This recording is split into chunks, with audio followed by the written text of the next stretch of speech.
Welcome to the Purity for Life podcast, episode 149. When is it okay to drop your support?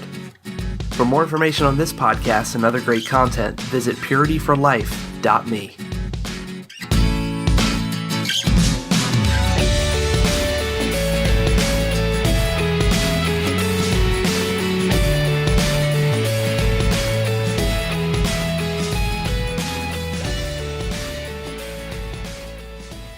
Hey everyone, Frank Honus with you guys this week on the Purity for Life podcast.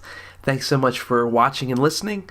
I want to explore a new question this week on the podcast that haven't really touched on before. This is actually a topic and a question that I've thought about personally, and I've thought about in my own recovery and in the lives of other men that I know. But it's not a question that I've actually done an episode on or done a podcast on. And so I wanted to take a little time and just talk about this question of when is it okay to drop your support?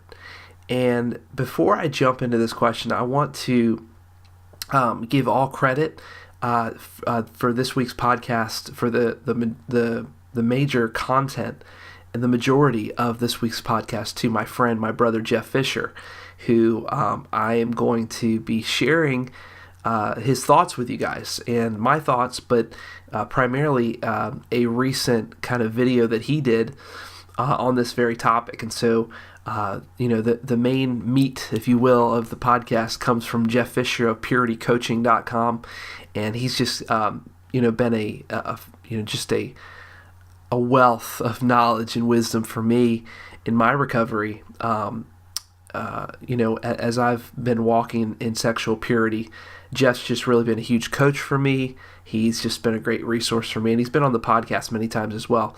So when is it okay to drop your support? When is it okay to take away different layers of your support structure? That might even sound like an odd question, because why would you do that in the first place? And yet I have met and known so many guys that do this, that they get so far in their recovery, they get so far in their purity, in their sexual purity, that they kind of begin to back off, if you will, of what matters most, of what's most important. And I lead a support group on Thursday nights for XXX Church. X3groups.com is the website, and have had a lot of men go through that program and just do an awesome job, and they end up leaving for various reasons. But I've supported many of them because of the progress they've made, and yet there have been some men that leave for, I'd like to say, less than honorable reasons, if that's a nice way to say it. But essentially, I think recovery became too hard for them, and I think the commitment to really do what it takes in recovery, became too hard, and they drop out. And it simply is because they, it's too much commitment, and it's too hard, and so those are hard cases. Those are hard, situations where guys remove a layer of their support because they're too busy, or it's just too much investment, or the commitment is too much for them. But at the end of the day, I think it really comes down to, are you willing to do whatever it takes to be a man of sexual purity? And are you willing to continue doing what it takes for however long it takes? For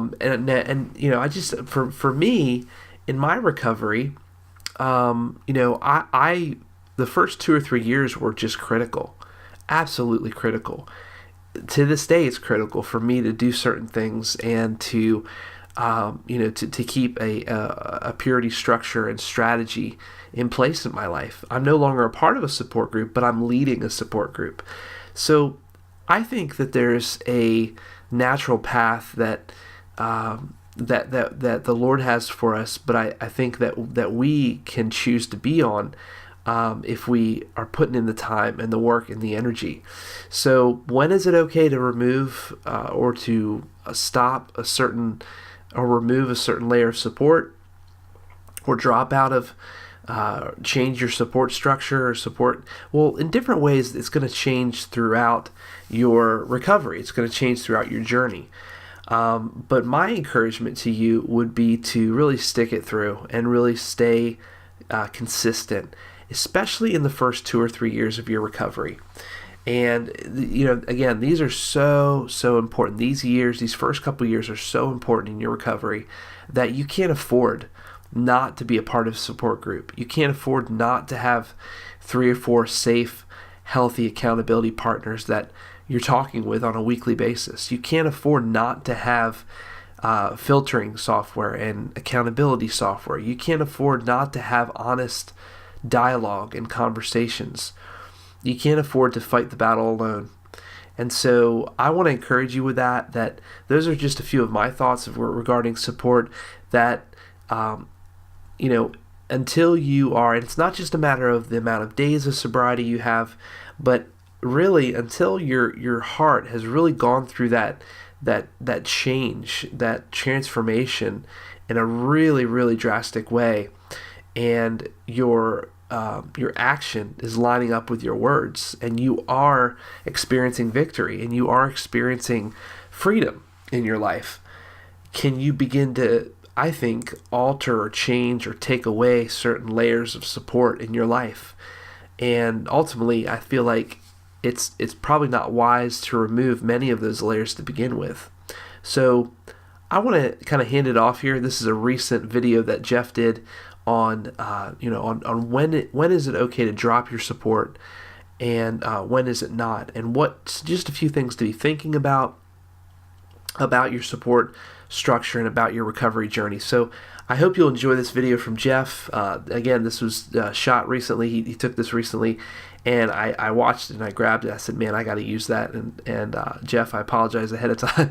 I'm showing this, but puritycoaching.com is the website. I encourage you to go over there and to check out all the services that Jeff has to offer, and the coaching services.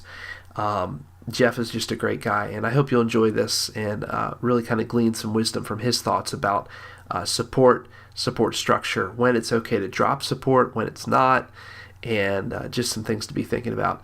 So enjoy that video.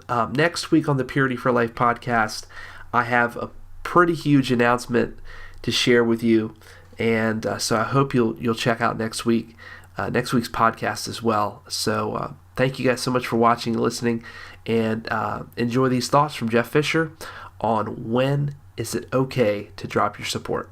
Hey guys, Jeff Fisher with PurityCoaching.com. I was thinking about guys that come into our support groups and then leave.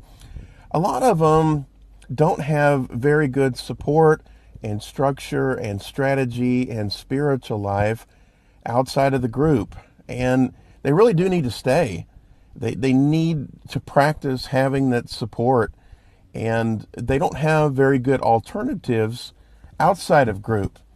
But there are some people that do come into group that learn the skills of being able to connect with others.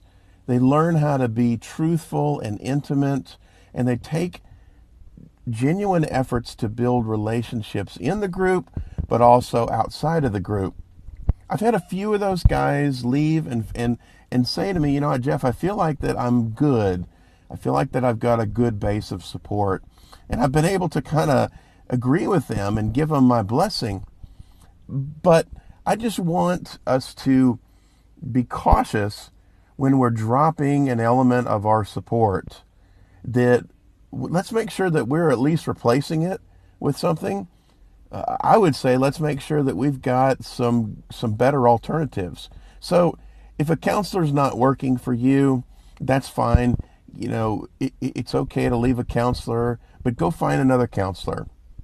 If you feel like that you're not getting much out of your support group, that's fine, but go find another support group, or make sure that you've got a good base of friends that you're being open and honest with outside a support group.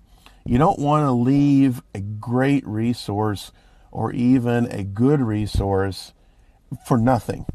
You don't want to replace it with nothing because you're just going to end up back in relapse. We're in it sexual purity wise for the long haul, aren't we?